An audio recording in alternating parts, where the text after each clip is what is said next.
Hello বন্ধুরা, বাংলার কাছে তোমাদের অনেক অনেক স্বাগতম। তো ইতিমধ্যেই পশ্চিমবঙ্গের উপরে ঘোর ঘনঘটা এসে উপস্থিত হয়েছে।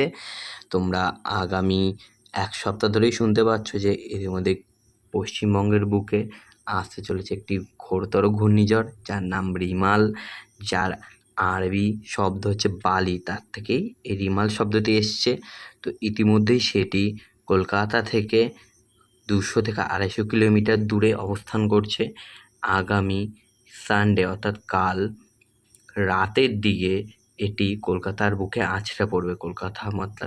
কলকাতা মানে সুন্দরবন এলাকার দিকে এটি আস্তে আস্তে এগোবে এবং তার আশেপাশে যত জেলা আছে তার ওপর ঘোর প্রভাব পড়তে চলেছে। এর ভারী থেকে অতি ভারী বৃষ্টিপাত হতে চলেছে এবং এর ফলে যেটা চলবে, কিছুদিন আমাদের কলকাতা সহ তার আশেপাশের কিছু জেলাতে বৃষ্টিপাত হওয়ার সম্ভাবনা রয়েছে, যেহেতু একটা নিম্নচাপ